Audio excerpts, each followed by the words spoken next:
दोस्तों नमस्कार, चैनल पे आपका स्वागत करते हैं। ये आप देख रहे हैं गुप्त गोदावरी। आज आपको इस वीडियो में गुप्त गोदावरी के दर्शन करवाने वाले हैं। यहाँ पर कुल 2 गुफाएं हैं, तो दोनों गुफाएं में लेके आपको चलेंगे। वो पूरी तरीके से यहाँ का डिटेल में बताएंगे और दर्शन करवाएंगे।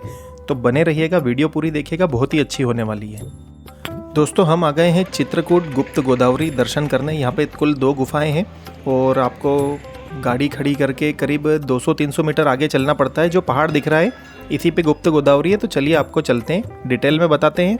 यहाँ पे बंदर थोड़े से मिलेंगे। आपके हाथ में यदि प्रसाद की थैली है या कुछ खाने का सामान है, बैग है, तो आप थोड़ा सा ध्यान रखें बंदरों का। और यहाँ पे 20 रुपये प्रति व्यक्ति टिकट लगता है। तो ये हम पहली गुफा की तरफ बढ़ रहे हैं। ये देख रहे हैं आप, ये यहाँ पे गोदावरी जी का पानी आ रहा है और ये नीचे जाके लुप्त हो जाता है। यानी कि ये जैसे ही ज़मीन पे जाता है वैसे ही ये यहाँ से वापस से गुप्त हो जाती है। तो ये रास्ता है, चलिए आपको लेके चलते हैं। ये पतला सा यहाँ से रास्ता है। प्रथम गुफा है। यहाँ पे जैसे ही नीचे जाते हैं तो अंदर बहुत बड़ी आपको जगह मिलती है। 214 वर्ष के वनवास काल के दौरान श्री राम जब यहाँ पर 11.5 साल रहे, तब उनसे मिलने के लिए देवी देवताओं और ऋषि मुनियों के अलावा पवित्र नदियाँ भी चित्रकूट पधारी थी। श्री राम जी के बिना सरयू को अयोध्या सुनी सुनी लगी, तो वह थोड़ी सी राम जी के पास चित्रकूट चली आई। उन्होंने कामतगिरी पर्वत से उतरकर सरयू कुंड में रही। इसी तरह दक्षिण भारत की गंगा कही जाने वाली गोदावरी छिपते छिपाते राम जी के दर्शन करने महाराष्ट्र के त्रंबक पहाड़ी से चित्रकूट पहुंची और यहाँ से कहलाई गुप्त गोदावरी। इसी विंध्याचल पर्वत पर उन्होंने जन्म लिया और नीचे उतरकर वो गुप्त हो गई।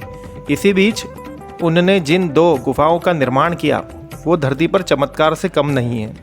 आप देख रहे हैं सीता कुंड, अभी आपने राम दरबार के दर्शन करें। ये गुफा बहुत ही अच्छी है। आप यहाँ पे आते हैं, यहाँ पे बाहर एक बोर्ड लगा है कि जिनको सांस की तकलीफ़ है या कुछ हार्ट से संबंधित तकलीफ है वो व्यक्ति यहाँ पे नहीं जाए, क्योंकि यहाँ पे उमस बहुत ज़्यादा होती है। दोस्तों यहाँ पे कुछ श्रद्धालुओं को अंदर पहुँचाया जाता है, बाकी को ऊपर रोक लिया जाता है। और जब अंदर वाले दर्शन करके बाहर निकलते तो फिर बाकी दूसरे लोगों को यहाँ पे पहुँचाया जाता है। दोस्तों एक कथा के अनुसार यहाँ पर एक बार राक्षस मयंक ने सीता जी के कपड़े चुराने की कोशिश की थी। उस समय गुफा के बाहर लक्ष्मण जी पहरे पर थे। उन्होंने इस राक्षस को उनके कुकर्म के फलस्वरूप उन पर अपना बाण चलाकर पत्थर की शिला में परिवर्तित कर हवा में उल्टा लटका दिया था। उसने अपनी गलती स्वीकार कर भगवान राम से भोजन की प्रार्थना की। उस समय भगवान राम ने राक्षस को भोजन के रूप में कलयुग में यहाँ पर आने वाले श्रद्धालुओं के मानसिक दोषों एवं पापों का भक्षण करने को कहा है। तो आप यहाँ पे आते हैं तो आपके मानसिक दोष और पाप बिल्कुल पूरी तरीके से ख़त्म हो जाते हैं। तो अब चलते हैं, आपको दूसरी गुफा में लेके चलते हैं। ये श्रद्धालु ऊपर से आ रहे हैं, हमें यहाँ पे रोक दिया गया है क्योंकि यहाँ पे उमस बहुत ज़्यादा होती है। पत्थर हमेशा यहाँ पे गीले रहते हैं और बहुत ज़्यादा यहाँ पे पानी टपकता रहता है। अब चलते हैं दूसरी गुफा की ओर, वहाँ पे पूरा पानी ही पानी मिलेगा और इसके बारे में मैं और भी आपको डिटेल में बताते चलता हूँ। तो चलिए अब चलते हैं दूसरी गुफा की ओर और सुनिए यहाँ का पूरा इतिहास और यहाँ की विशेषताएँ। दोस्तों दूसरी गुफा में प्रवेश करने के पहले श्रद्धालु यहाँ पे भोलेनाथ के पंचमुखी स्वरूप पशुपति नाथ जी के दर्शन करते हैं। वहीं नंदी जी भी विराजमान है, वो हम आपको जब बाहर आएंगे जब दर्शन करवाएंगे। और कहा जाता है कि भगवान विश्वकर्मा जी ने इन गुफाओं का निर्माण किया था। उन्हें सभी देवी देवताओं ने इसका निर्माण करने के लिए कहा था, क्योंकि देवताओं को पहले से पता था कि यहाँ पर भगवान राम स्वयं आने वाले हैं। तो आप देख सकते हैं दूसरी हम गुफा में आ गए हैं। ये बहुत सक्रिय है, यहाँ पे आने जाने का रास्ता एक ही है और घुटने घुटने तक यहाँ पे पानी मिलता है और आपको अंदर तक करीब 100 मीटर जाना होता है। वहाँ से सीता कुंड जो आपने पिछली गुफा में देखा, वहाँ से एक धारा निकलती है जो कि इस गुफा में आती है और यहाँ पे बढ़ के ये पूरा पानी बाहर जाता है और बाहर जाके फिर से लुप्त हो जाता है। तो चलिए अब इसके बारे में हम आपको बताते हैं। दोस्तों हिंदू पौराणिक महाकाव्य रामायण में बताया गया है कि भगवान राम और भगवान लक्ष्मण 14 साल के वनवास के दौरान बहुत से समय के लिए यहाँ पर इस गुफा में रुके थे और एक दरबार भी लगाया था। इतिहासकारों के अनुसार गुफा के भीतर की चट्टानों से गहरी नदी के रूप में उभरती हुई गोदावरी नदी नीचे एक गुफा की ओर बहती है और फिर पहाड़ों में जाकर गायब हो जाती है। बाद में पानी को विशाल चट्टान की छत से बाहर निकलते हुए यहाँ पर देखा जा सकता है। कहा जाता है कि यहाँ जहाँ पर पानी निकलता है वहाँ दानव मयंक का अवशेष है, जो कि पिछली गुफा में है। और पुरानी कथाओं के अनुसार यह भी कहा जाता है कि जब सीता माता नहा रही थी तब इसी राक्षस ने सीता माता के कपड़े चुराने की कोशिश करी थी, जो कि मैंने अभी आपको बताया है। तो उसे लक्ष्मण जी ने उल्टा लटका दिया था और आज तक वो वहाँ पे पत्थर के रूप में उल्टा लटका हुआ है।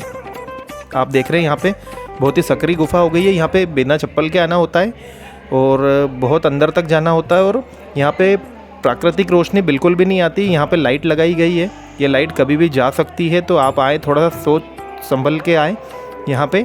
और यहाँ पे चले तो भी आप थोड़ा सा संभल के चले, क्योंकि कुछ यहाँ पे पत्थर आपको चुभते भी है।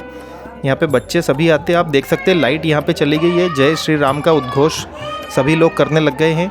1-2 मिनट में यहाँ पे रोशनी वापस से हो जाएगी। तो चलिए हम आपको कहानी में आगे लेके चलते हैं और आगे दर्शन करवाते हैं। यहाँ पे भी एक अंदर मंदिर है बहुत अच्छा श्री राम जी का, तो चलते हैं और आपको दर्शन करवाते हैं।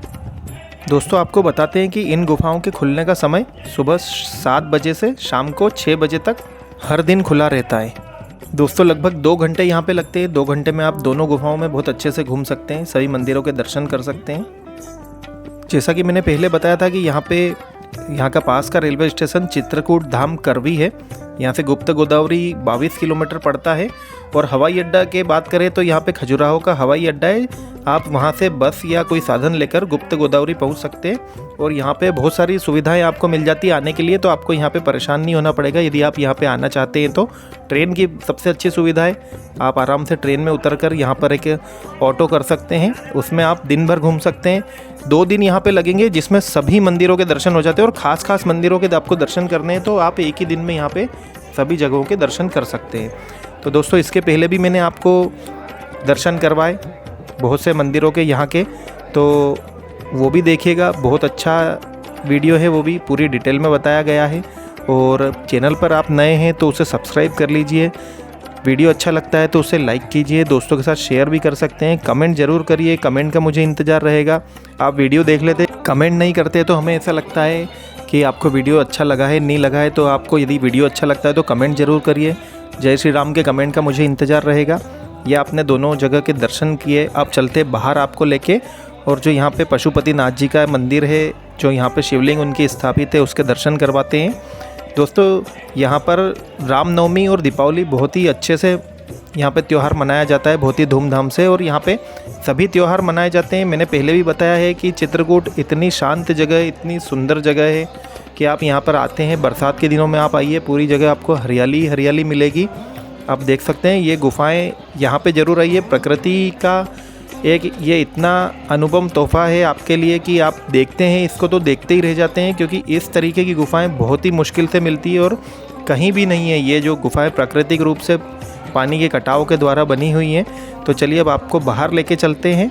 ये देखिए हम अब बाहर आ गए हैं, यही वो शिवलिंग है पशुपतिनाथ जी की, और इसी के बारे में बहुत अच्छा माना जाता है कि इसके दर्शन करके आप अंदर जाते हैं और निकास द्वार से जब आप बाहर आते हैं तो भी इसके दर्शन करते हैं। दोस्तों अच्छी जगह जाने के लिए आप चैनल को सब्सक्राइब कर लीजिए। आप देख रहे हैं यहाँ से गुप्त गोदावरी जी नीचे आ रही है और नीचे आके एक बहुत बड़े पेड़ के नीचे ये आती है। ये आप देख रहे हैं, ये बड़ का पेड़ है, बरगद का वृक्ष भी इसे बोला जाता है। इसके नीचे आके ज़मीन पे जैसे ये टच होती है वैसे ही ये लुप्त हो जाती है। तो दोस्तों वीडियो कैसा लगा ज़रूर बताइएगा, कमेंट ज़रूर करिएगा, आपके कमेंट का मुझे इंतज़ार रहेगा। और वीडियो अच्छी लगी तो दोस्तों के साथ शेयर करिएगा। मिलते हैं किसी ऐसी अच्छी सी वीडियो में, तब तक के लिए जय श्री राम।